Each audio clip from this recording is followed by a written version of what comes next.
Natutuwa tayo dahil ito na po ang pinakamalaking bilang. Padagdag tayo ng padagdag araw-araw. Bukas, mas marami na tayo. Aabutin natin ang 500,000. Pag inabot natin ang 500,000, may bago na tayong Pangulo. Ayun nga kay Punggong, pangarap yan, pangarap. Ang ating Pangulo, alam po ninyo, na pag nangako, sasabihin, 20 pesos ang bigas, sasabihin, hindi natin kaya yan, pangarap lang. Ang ating Pangulo, hindi niya maintindihan na yung pangarap ng mga Pilipino at pangako nila, kaya sila binoto dahil pinangakuan nila, tinapatan nila yung pangarap ng mga Pilipino. Pero ayon sa administrasyon ni Marcos, ang pangako ay nangangahulugan na hindi matutupad. Sanay na sanay. Mga kapatid, ngayon lang po, kanina, pabida na naman ang ating Pangulong Marcos. Bakit? Pinakakalat nila kasabwat ni Tunying. Huwag po kayong maniwala na bumaliktad na si Tunying. Pinababago lang ni Tunying. Pinababago lang ang pangalan ni Marcos. Bakit? Ayan po, katulad niyan. Ang usapan po ngayon, ayon kay Tunying, hindi na po, inatras na po ang impeachment para kay Bibi Sara. Dapat ba tayong matuwa? Eh wala nga kayong may isang pangreklamo. Matagal yun ang sinasabi, yung tungkol sa confidential fund, wala naman talaga kayong maikaso. Bakit? Dahil ang mga Duterte ay hindi magnanakaw. Ang Duterte naglingkod ng 6 na taon. Ombudsman na nagsabi. Ombudsman na nagsabi na walang kaso. Ito po, ang nakakatawa, sinabi ni Bibi Sara, way back nung nagsimula po sila dito sa investigasyon na to, ano sinabi ni Bibi Sara? Ang ginagawa ng Kongreso ay fishing expedition. Bakit? Wala silang kaso, kukuha lang sila ng maikakaso habang naghihiring. Totoo po ba yun? Totoo. Bakit? Kung may kaso sila, dapat sinampala yung kaso sa pagnanakaw. Dalawa po ang pwedeng ikaso sa pagnanakaw. Yung pong graft and corruption at saka plunder. Meron po bang kasong plunder at graft and corruption? Wala! Ano ang balak nilang ikaso kay Bibi Sara? Gawa-gawa! Terrorism, anti-terror law, anti-terror act. Paano magiging terorista ang binoto ng 32 million na katao? Kailan lang nagsalita si Bibi Sara na ipapapatay niya si Marcos?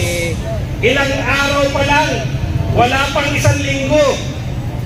Pero may kakasuhan agad. Pinasabina na agad sa NBI.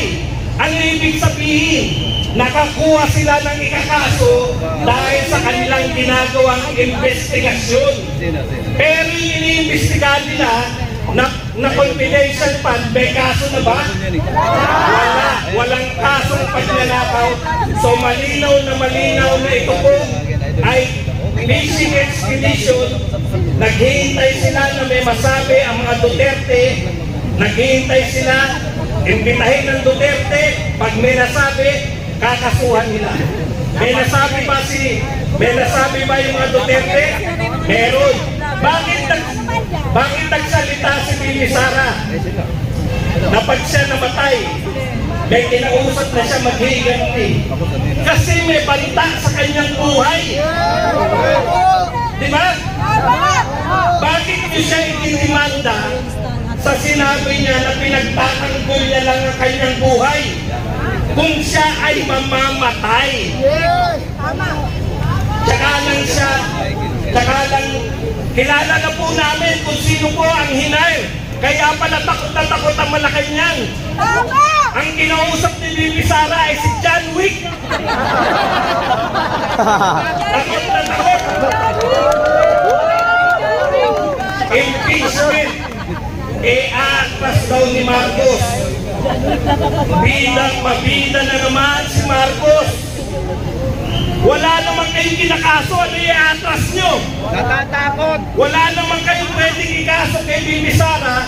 Ano ang i-atras ng kaso? Alam nila, matapang si Sara. Pinaglulukon ninyo ang mga tao. Nanginginig. Nagpapabango lang kayo, hindi na kami magpapabudol. Kasuhan nyo si Bibi Sara nang mapahiya kayo sa mundo. Nanonood sa atin. Ang nagaganap ngayon ay pinanunood ng buong mundo. Tama! Mukhang tanga ang mga taga-Malacanang, mukhang tanga ang mga taga-Kongreso. Dahil wala naman silang iniimbestigahan. Ano ba ninakaw ng mga Duterte? Meron. Ang ninakaw ng mga Duterte ay ang mga puso ng mamamayang Pilipino. Hindi na makukuha yan. Habang buhay na. Duterte! Duterte! Duterte! Duterte! Duterte! Duterte!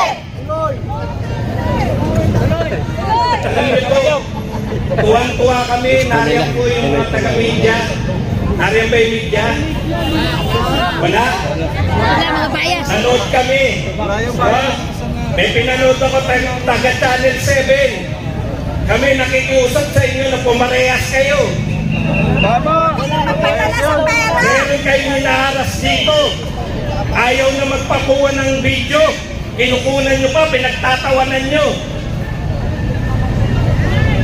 Pag ayaw po magpakuha ng video, huwag nyo kunan. Baka kapala mukha dyan. Okay. Mga kapatid, suportahan po natin ang pamilyang Duterte. Sabi po, marami kami mga viewers nagsasabi, Batong, konti lang naman tayo. Tsaka na kami pupunta pag dumami na. Pag million na. Mami, moment ko muna po. Kung ka lang. Sabi po ng mga viewers namin, tsaka na kami pupunta dyan pag million na. Ang sabi ko naman, kahit konti lang tayo, mas masarap dito dahil na ipapahayag natin yung sa loobin natin. Di po ba? Ngayon pang gabi nito, mapapabagsak na natin ang gobyerno ni Marcos. Hindi po. Maaaring hindi pa. Kulang pa eh. Nananawagan pa tayo eh. Di ba? Pero, bahagi na po kami ng kasaysayan na to. May mga nakausap po ako rito. Taga-EDSA 1. Tinanong ko, million na ba kayo kagad doon nagsimula? Nagsimula kami sa ganon, 100. Nagsimula sila sa 100. Ito po. Si Bot sa Pleno, ang kasama ko nung araw. Dito sa welcome Ayan. kami. O, mamon ko muna to. Mamaya. Nagsimula sila, 100, 200, umabot ng milyon. Tayo, pang ilang araw pa lang natin to, libo-libo na ang narito. Maraming salamat po. Duterte! Duterte! Duterte! Duterte!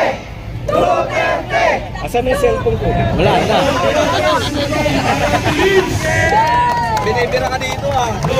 Dong! Galit na galit ka. Wala. Wala pa sa pijan.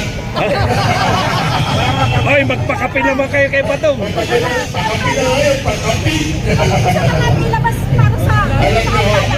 Alam nyo, ang sarap yung sinabi ni Badong Arantilis Binibira ka rito na tayong lahat ay kasama na sa kasaysayan ng Republika ng Pilipinas. Ako,